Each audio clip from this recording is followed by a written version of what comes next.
Berikut adalah terjemahan seluruh paragraf ke dalam bahasa Indonesia terpadu, dengan jumlah karakter yang tetap, disesuaikan dengan gaya, konteks, penggunaan kata, lokasi, dan satuan ukuran yang sesuai dengan budaya Indonesia.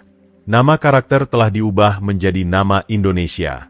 Tadi malam, seorang wanita berusia 72 tahun pergi tidur seperti biasa, tenang. Tak tahu bahwa itu akan menjadi malam terakhirnya.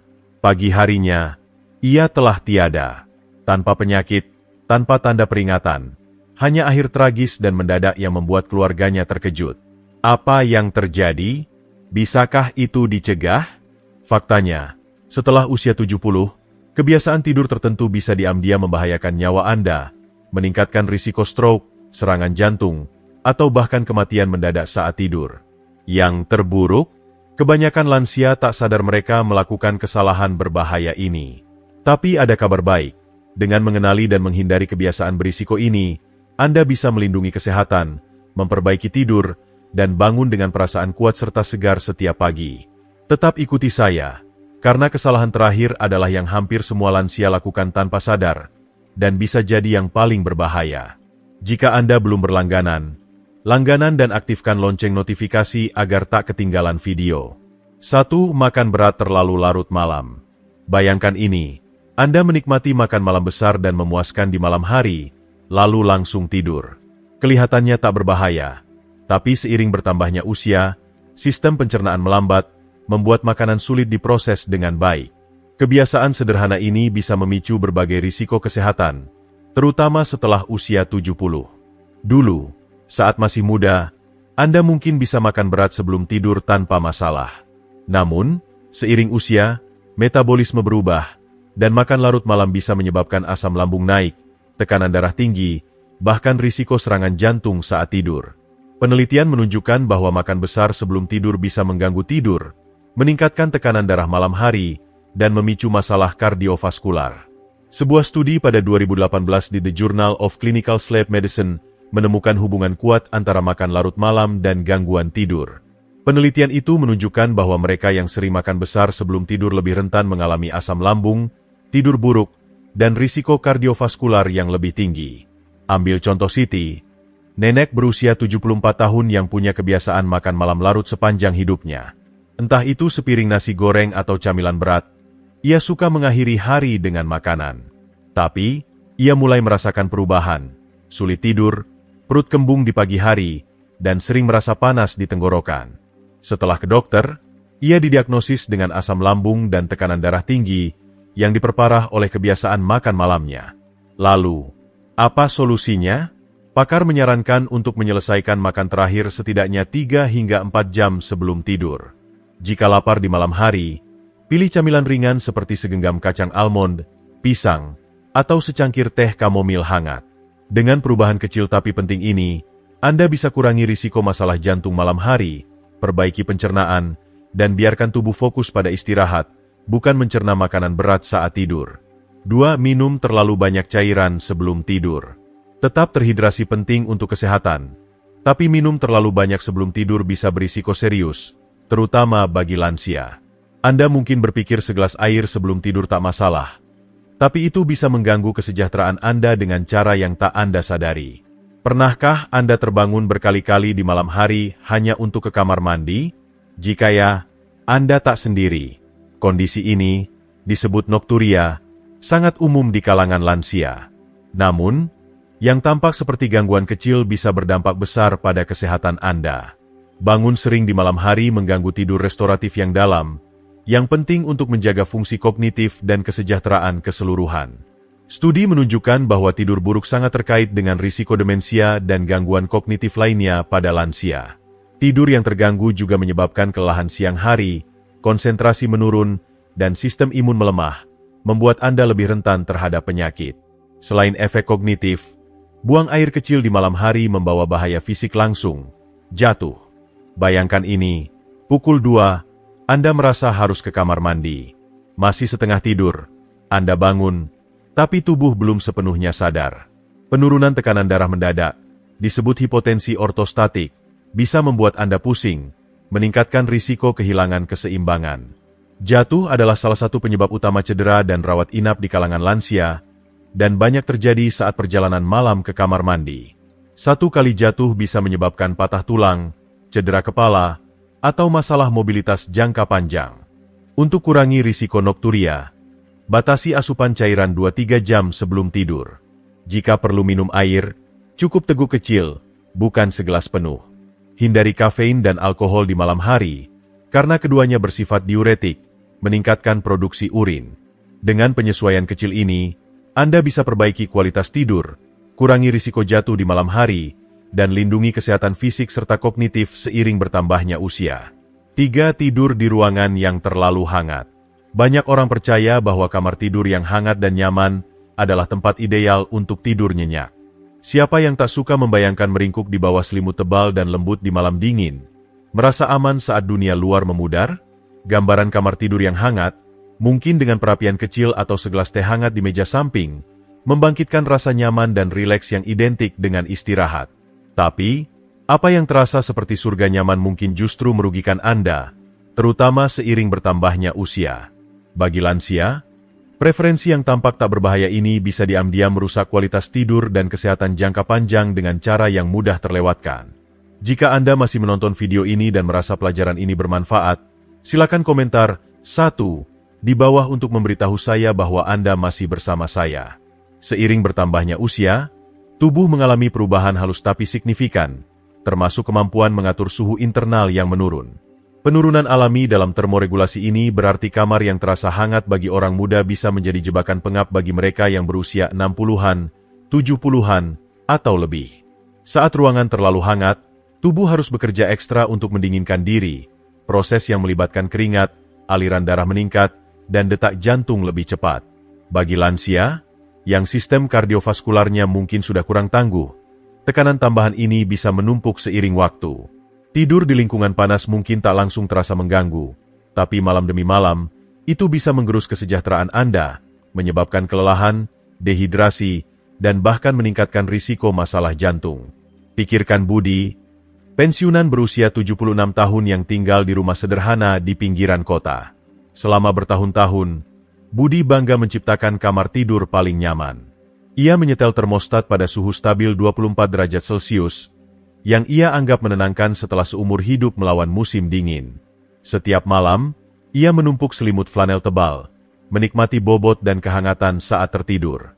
Tapi, ritual nyaman Budi punya harga tersembunyi. Seringkali, ia terbangun tengah malam, piyama menempel di kulit, basah oleh keringat. Pagi harinya, ia tersandung keluar dari tempat tidur dengan rasa lelah, pening, dan lesu. Energinya habis sebelum hari dimulai. Ia menganggapnya sebagai penuaan biasa, tapi Budi tak sadar bahwa kamarnya yang terlalu panas adalah penyebabnya. Tubuhnya bekerja keras untuk mendinginkan diri, membuatnya dehidrasi, meningkatkan tekanan darah, dan mengganggu tidur restoratif yang sangat ia butuhkan. Pengalaman Budi tak unik. Penelitian mendukung bahwa suhu kamar tidur berperan besar dalam kualitas tidur, terutama bagi lansia. Studi dari The National Sleep Foundation menunjukkan bahwa suhu tidur ideal adalah antara 16 hingga 19 derajat Celcius, jauh lebih dingin dari yang biasanya disukai banyak orang. Ini bukan saran sembarangan. Ini berdasarkan cara tubuh bekerja saat tidur. Saat istirahat, suhu inti tubuh turun alami, memberi sinyal ke otak untuk masuk ke tahap tidur lebih dalam. Lingkungan yang lebih dingin mendukung proses ini, memungkinkan tubuh rileks penuh, sementara ruangan hangat melawannya, membuat sistem tetap waspada.